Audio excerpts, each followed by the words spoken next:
स्वागत है आपका हमारे YouTube चैनल हिंदी शब्दावली पर। आज से हम लोग यहाँ पर शुरू करने जा रहे हैं अपनी यूपी कांस्टेबल की परीक्षा के लिए शब्दावली। ठीक है, तो आज से पहला टॉपिक मैं लूँगी यहाँ पे वर्तनी शुद्धिकरण का। वर्तनी शुद्धिकरण हम करेंगे। इसमें पहला सेट है हमारे सामने वर्तनी शुद्धिकरण। अब ध्यान दीजिएगा कि आज तक अभी तक की किताबों में आपने शब्द को पहले अशुद्ध पढ़ा है और फिर शुद्ध पढ़ा है, लेकिन मैं यहाँ पर आपको सीधा ही शुद्ध शब्द पढ़ाऊंगी। आपको ध्यान रखना है, जब हमें सीखना सही शब्द है तो फिर हमें उसको गलत पढ़ने की क्या आवश्यकता। तो जो आगे किताब होती हैं, मार्केट में जो किताबें हैं, उन किताबों में पहले आपको अशुद्ध दिया होता है, फिर शुद्ध दिया होता है। तो ये यहाँ पर मैंने हटा दिया है, क्योंकि हमें तो सही शब्द ही याद करना है ना। तो सही शब्द याद करना है तो सही ही पढ़ते हैं। तो हमारे सामने यहाँ जितने भी शब्द लिखे हुए हैं ये सब सही हैं, बस हमें इन्हें ही याद करना है। तो हम इन्हें कैसे याद करते हैं? तो हम इन्हें याद करते हैं कि हम पहले इस शब्द को देखेंगे ध्यान से कि शब्द क्या है, अर्पण। हम इसके उच्चारण को देखते हुए इसे लिखने की कोशिश करेंगे। तो हम इसी का अभ्यास करेंगे। ये अभ्यास आप रफ कॉपी पे कर सकते हो। अपनी ये जो बुक है शब्दावली की, उसमें जो ये अभ्यास वाला जगह दिया है यहाँ कर सकते हो। ठीक है, जहां आपका मन करे। अब जो ये हमारा शब्द दिया है अर्पण, अब हम इसी शब्द को लिखेंगे यहाँ पर। तो जैसा ये लिखा हुआ है इसी को हमें लिखना है। शब्द है हमारा अर्पण। ठीक है, अर्पण। अर्पण का अर्थ होता है किसी को समर्पित करना। तो हमें इस शब्द को याद रखना है कि ये शुद्ध इस तरह से लिखा है। फिर आगे शब्द है हमारा उज्जवल। देखो ध्यान देना है, उज्जवल शब्द में जो आपको फोकस करना है कि इसके दोनों ज आधे होते हैं। तो जब भी आप उज्जवल लिखेंगे वर्तनी के लिए तो आपको ध्यान रखना है कि दोनों ही ज आधे हैं, उज्जवल। और इस तरह से लिखते हुए आप अपना ये शब्द सही रखेंगे। ठीक है, आगे शब्द आता है आशीर्वाद। तो आशीर र जो है उसका उच्चारण यहाँ पर है आधा र, और जब ये आधा र होता है तो यहाँ ये ऊपर आ जाता है इस तरह से। तो हम इसे दो टुकड़ों में याद रखेंगे, आशीर्वाद। तो वैसे ही लिखेंगे आशीर, ये आ गया आशीर, और वाद इसके ऊपर र लगाते हुए इसको हम लिखेंगे। ये हमें ध्यान रखेगा। ठीक है, आगे शब्द आता है हमारा, अगला है अनधिकार। शब्द है हमारा अनधिकार। तो अनधिकार शब्द है, वैसे ये शब्द हमारा बना किससे है, अन उपसर्ग है हमारा। अन उपसर्ग में हमने क्या जोड़ा है, अधिकार शब्द जोड़ा है। तो अधिकार शब्द का जो ये अ है इस न को पूरा कर देता है, तो शब्द हमारा बन गया अनधिकार। तो इस तरह से हम लिखेंगे, जिसका अर्थ होता है जिस पर किसी का अधिकार ना हो, अनधिकार। आगे शब्द आता है हमारा अनभिज्ञ। तो इसी तरह से ये शब्द बना है अनभिज्ञ। इसमें भी उपसर्ग अन है और शब्द है अभिज्ञ। अभिज्ञ का अर्थ होता है जानने वाला। ठीक है, और इसमें अन उपसर्ग लग गया, इस अ ने न को पूरा कर दिया, तो ये शब्द हो गया अनभिज्ञ।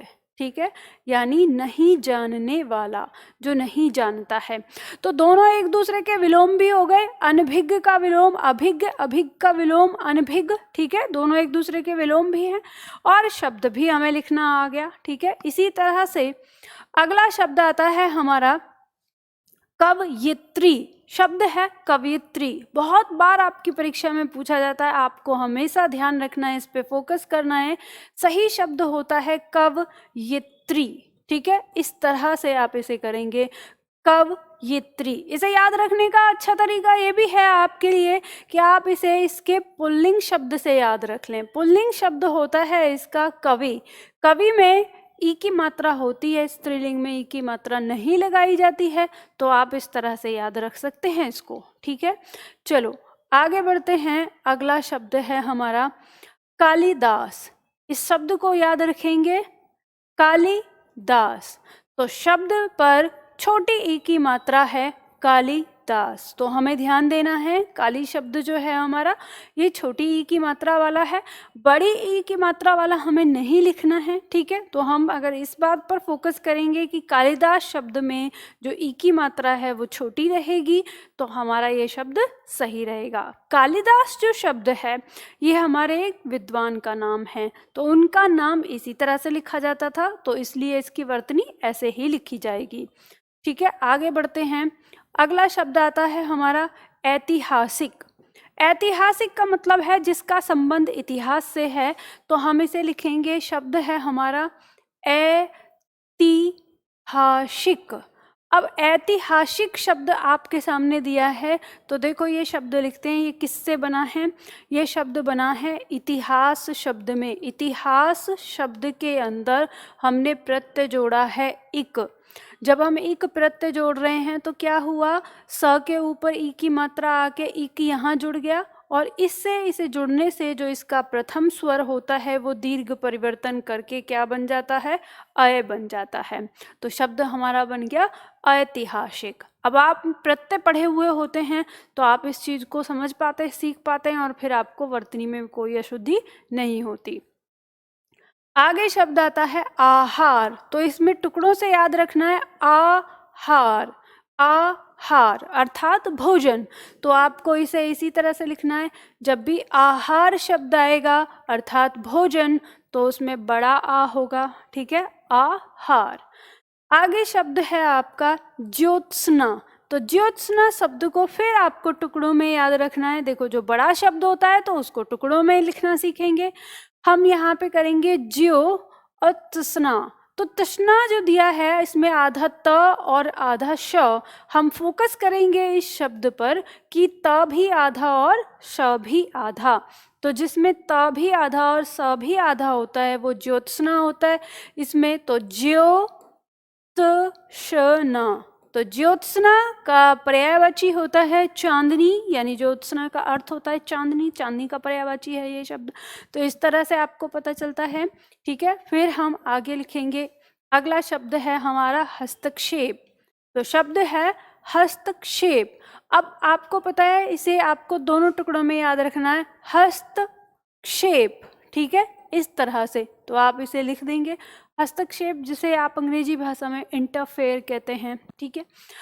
आगे शब्द आता है हमारा हिरण्यकशिपु।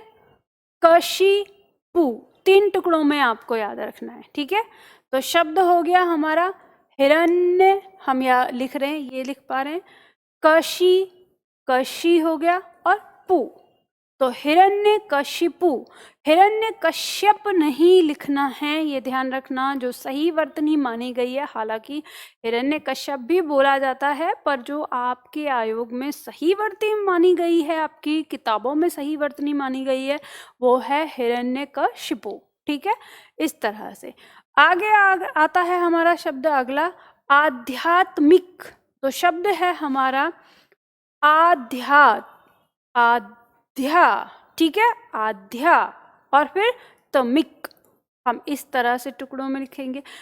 अब हम इस शब्द के बारे में जानें तो हमें पता है कि ये शब्द बना किससे है, अध्यात्म शब्द से बना है। अध्यात्म शब्द के अंदर एक प्रत्यय जोड़ा गया है, ठीक है, अध्यात्म शब्द के अंदर एक प्रत्यय जोड़ा गया है।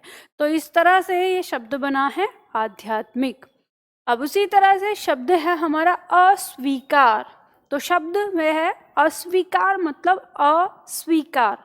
तो स्वीकार तो हम लिख ले देते हैं, उससे पहले आ गया, अस्वीकार शब्द आ गया हमारा अस्वीकार, ठीक है।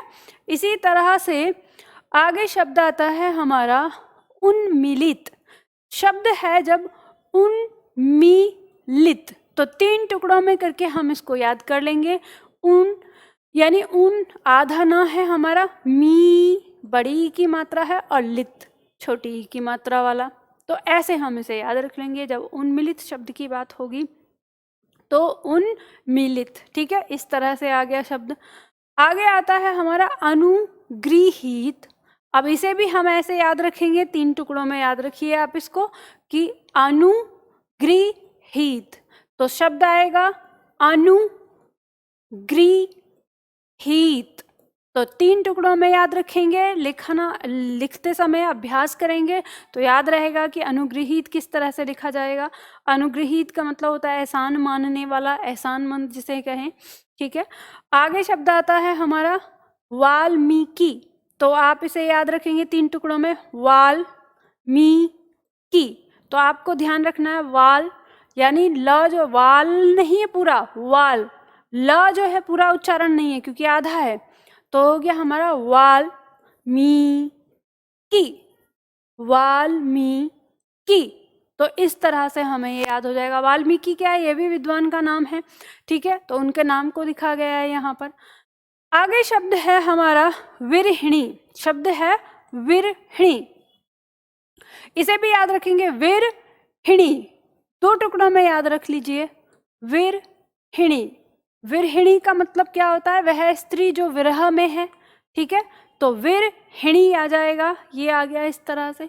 शब्द है हमारा अधीन, अधीन शब्द है जिसका मतलब होता है किसी के अंडर में होना, किसी का गुलाम होना, तो शब्द हो गया हमारा अधीन।